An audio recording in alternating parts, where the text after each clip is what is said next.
करते हैं। ओके, अगर किसी को भी कोई क्वेश्चन हो तो काइंडली आप जो है वो चैट पे पूछ लें, ताकि जो है वो उसको मैं उसमें अपने लेक्चर के दौरान जो है उसको मैं सॉल्व कर सकूं या उसका आपको थोड़ा सा आइडिया बता सकूं। लास्ट टाइम जो हमने फाइल बनाई थी या जो हमने पेज एक बनाया था उसको हमने नाम दिया था test.php का। तो आई होप कि आप लोगों ने उसकी जो है वो प्रैक्टिस वगैरह थोड़ी बहुत की होगी। तो ये हमने एक बनाया था, छोटा सा फॉर्म बनाया था जिसके अंदर हमने ये किया था कि अपना ईमेल एड्रेस और कंट्री नेम जो है ये डेटाबेस में सेव करने का हमने एक प्रोसीजर तय किया था। आज का जो हमारा प्रोसीजर है या आज की जो हमारी क्लास है उसमें हमने ये करना है कि हम तमाम जो डेटा हमारे पास उस टेबल के अंदर पड़ा हुआ है उसको हम लाना चाहते हैं और ला के हम यहाँ पे शो करवाना चाहते हैं बिलो द बटन, या आप एक और फॉर्म बना लें या एक और साथ टेबल बना लें, एक और डिव बना लें एग्जिस्टिंग इस डिव के साथ या ऊपर या लेफ्ट साइड पे, जिसमें हम वो डेटा शो करवा सकें। So it's totally depends upon your choice कि आप उसको किस तरीके से प्रेजेंट करना चाहते हैं। तो सबसे पहले तो ये है कि इस पेज का जो कोड है वो हम ओपन कर लेते हैं। अब ये हमारे पास पेज है, जैम्प के अंदर पड़ा हुआ है, हमारे प्रोजेक्ट वाले फोल्डर के अंदर पड़ा हुआ होगा, तो हम इसको ओपन कर लेते हैं। अब ये हमारे पास इस पेज का कोड है। अब ये हमारे पास सिर्फ HTML से रिलेटेड है। जो हमने फॉर्म इसमें बनाया था जिसकी मदद से डेटा हमने सेव किया था डेटाबेस के अंदर, उसको तो हमने पोस्ट मेथड के जरिए से जो है वो भेजा था, और उसको भेजे जाने वाली जो फाइल थी वो code.php थी। तो हमारे पास हुआ ये था कि हमने एक फॉर्म बनाया, रिपीट थोड़ा सा कर देता हूँ जल्दी से। फॉर्म बनाया, फॉर्म के अंदर हमारे पास 3-4 फील्ड्स थी। उन 3-4 फील्ड्स के अंदर जो डेटा मौजूद था वो डेटा हमने डेटाबेस में सेव करवाना था। तो डेटाबेस में सेव करवाने के लिए जो है वो हमने ये एक फॉर्म बनाया और उसमें पोस्ट मेथड के जरिए से code.php, वो हमने सारा code.php वाली फाइल को वो सारा डेटा हमने सेंड कर दिया था, और सेव बटन पे क्लिक करने से वो सारा डेटा डेटाबेस में सेव हो रहा था। अब ये तो बात हो गई है कि डेटाबेस में डेटा भेजा कैसे जाता है। अब हमने वहां से जो डेटा मंगवाना है उसका क्या प्रोसीजर होना चाहिए। देखें, जब भी हम डेटाबेस से डेटा फेच करवाने की बात करते हैं तो उसमें 3 बातें आप लोगों ने ध्यान में रखनी है। नंबर 1, जो डेटा डेटाबेस से हमने मंगवाना है उसको PHP कोड के थ्रू मंगवाया जाएगा। नंबर 2, जो क्यूरी इस्तेमाल होगी वो सिलेक्ट क्यूरी इस्तेमाल होगी। और नंबर 3, डेटा को डेटाबेस से मंगवाने के बाद अपनी स्क्रीन पे या ब्राउजर के पेज पे प्रिंट करवाने के लिए हमें HTML का सहारा लेना पड़ेगा। तो ये सारी चीज़ें जो हैं ये आपने ध्यान में रखनी है। मैं इन तीनों चीज़ों को जो है वो लिख भी देता हूँ, बाद में अगर आप लोगों में से किसी ने पूछा तो, बल्कि लेक्चर रिकॉर्डेड है, ये आप दोबारा से देख लीजिएगा अगर आपको भूल गई। तो हम ये करते हैं सबसे पहले कि ये डिसाइड करते हैं कि इस पेज पे हमने क्या करना है।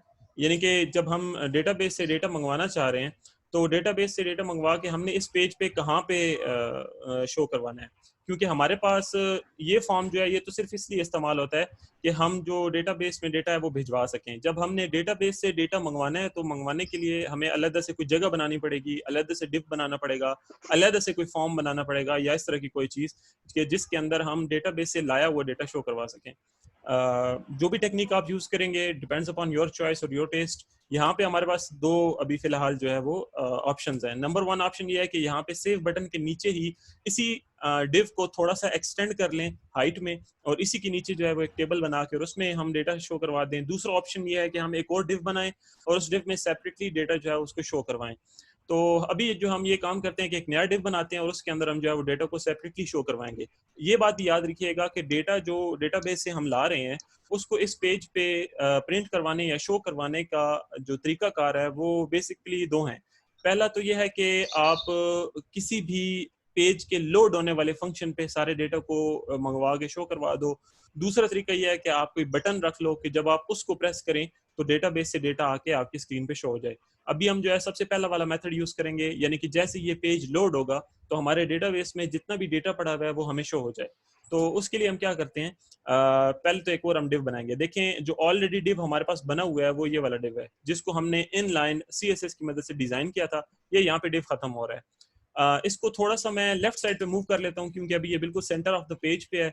तो यहाँ पे मार्जिन लेफ्ट पे 35 की जगह 15 करके और इसको मैं रिफ्रेश करता हूँ तो ये मेरे पास अभी तकरीबन थोड़ा सा लेफ्ट हो गया है। यहाँ पे हम एक और डिव बनाते हैं नीचे, डिव इसको हमने इनलाइन स्टाइलिंग के ज़रिए से थोड़ा सा बताना है कि इसकी क्या सूरत हाल है, इसकी लंबाई, चौड़ाई, कलर, मार्जिन, वो सारी चीज़ें। तो यहाँ पे हम इसको विड्थ बताएंगे कि हमारे पास ये जो नया डिव बन रहा है इसकी विड्थ होनी चाहिए 600 पिक्सल, इसकी जो हाइट होनी चाहिए, हाइट इसको हम नहीं बताते हैं क्या, ताकि ये खुद ब खुद उसको एडजस्ट कर ले। बॉर्डर हम इसका बताते हैं कि इसका बॉर्डर होना चाहिए 2 पिक्सल सॉलिड ब्लैक। उसके बाद हम इसे ये बताते हैं कि कलर जो टेक्स्ट का हो वो होना चाहिए ब्लू। और उसके बाद हम इसे बताते हैं margin left.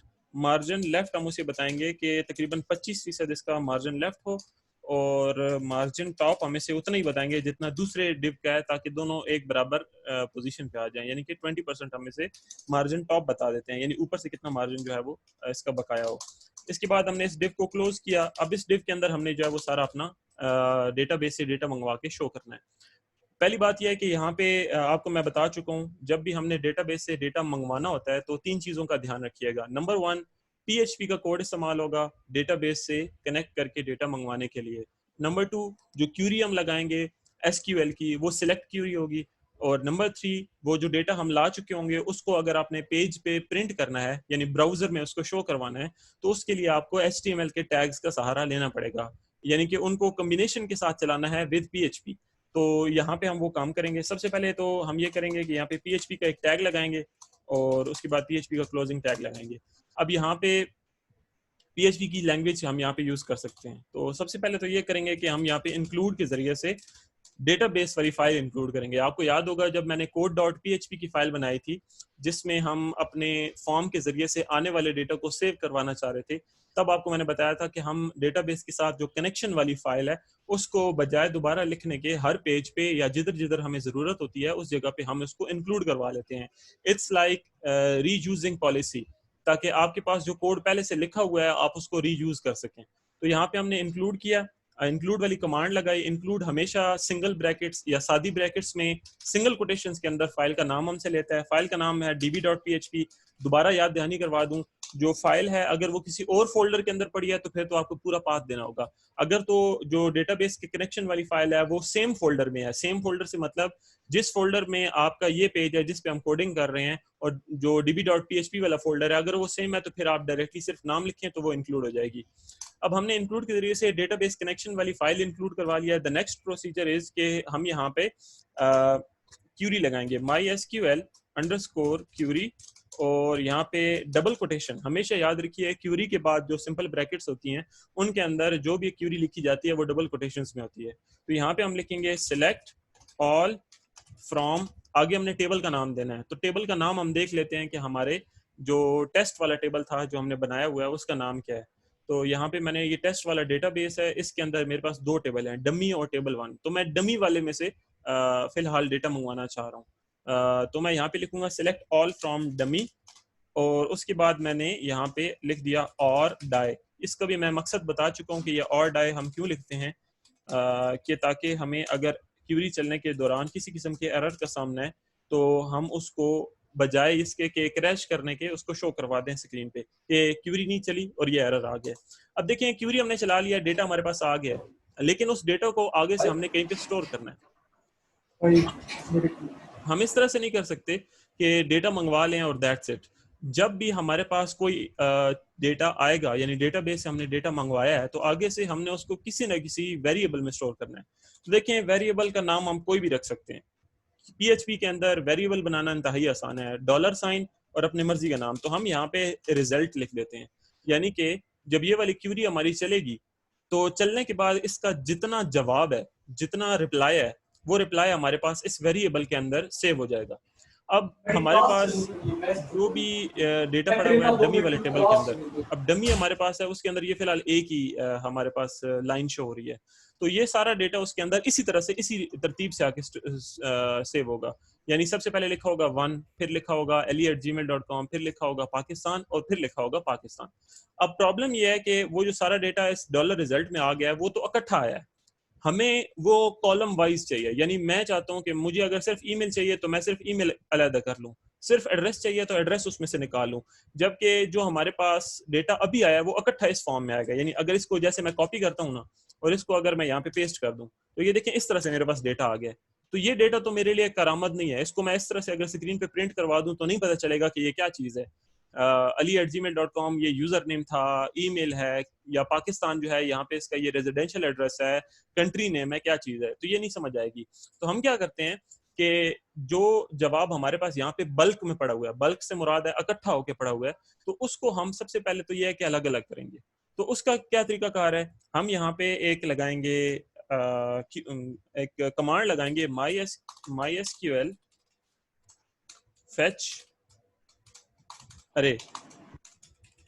mysql fetch array ये कमांड क्या करती है, किसी भी वेरिएबल के अंदर जो बल्क में मौजूद होता है डेटा, उसको लेकर और अलग अलग खानों में डिवाइड करके रख देती है। यानी कि हर आने वाली जो चीज़ है, अगर हमारे पास 4 चीज़ें आई हैं, जैसे कि हमने यहाँ पे पेस्ट करके मैंने आपको दिखाया है, तो मेरे पास अगर 4 चीज़ें आई हैं तो वो इसको अलग अलग इस तरह से करेगी कि उनके खाने बना लेगी। जैसे कि अब यहाँ पे तो खाने नहीं बन सकते, लेकिन मैं आपको एक्सेल में बना के दिखा देता हूँ कि किस तरह से वो खानों में रखेगी। लाइक वो पहला खाना रखेगी, पहले खाने में 1, उसके बाद ali@gmail.com, फिर अगले में पाकिस्तान, और उससे अगले में भी पाकिस्तान। इस तरह से 4 खानों में हमारा डेटा जो है वो सेव हो जाएगा। तो बजाय इसके कि वो बेतरतीबा होता है, इसकी थोड़ी तरतीब बनाने के लिए हम ये कमांड इस्तेमाल करते हैं। तो mysql fetch array को हमने वो वेरिएबल देना है जिसके अंदर सारा डेटा पड़ा हुआ है, जिसका नाम है $result। अब ये जो $result को इस कमांड ने अलग अलग करके खानों में तकसीम कर दिया, तो इसने इसको भी तो कहीं सेव करना है ना। तो mysql fetch array जो है वो इस वेरिएबल के ऊपर अपना काम करके डेटा को बाकायदा से तरतीब देगी। तो वो तरतीब किस में स्टोर करे, उसको हम नाम दे देते हैं $रो का। यानी कि mysql fetch array जो है वो इसमें जितना भी मौजूद है डेटा, उसकी रोज बना देगी।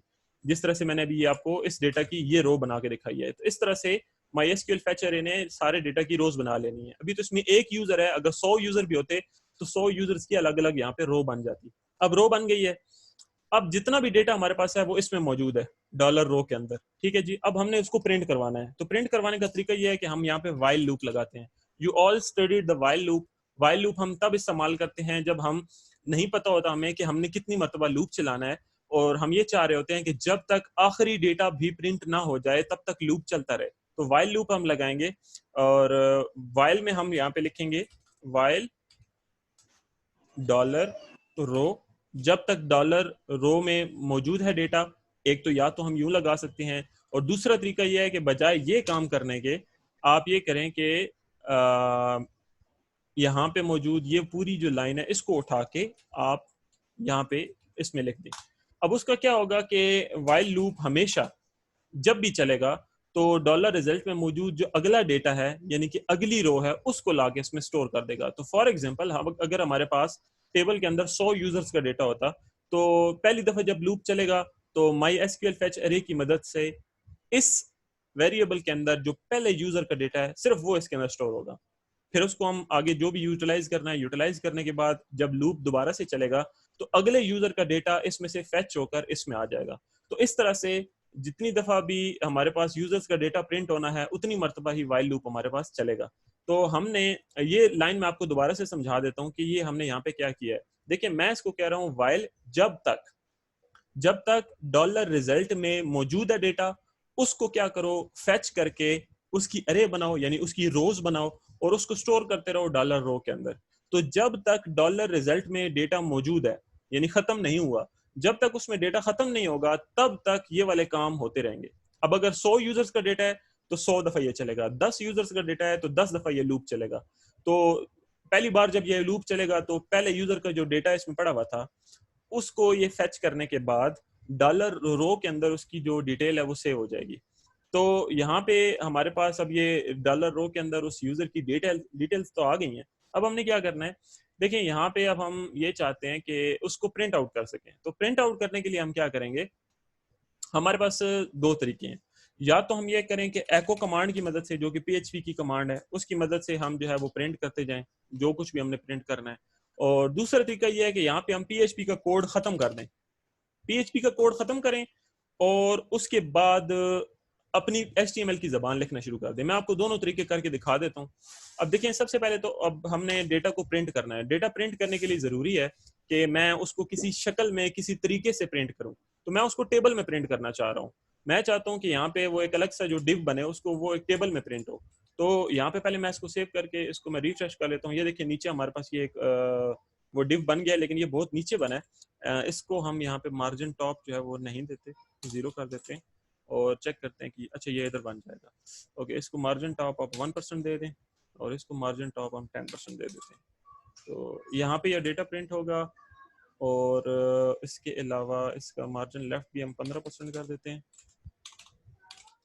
और यहाँ पे हम इसको रिफ्रेश करेंगे तो इसी के नीचे जो है ये डिव बन जाएगा।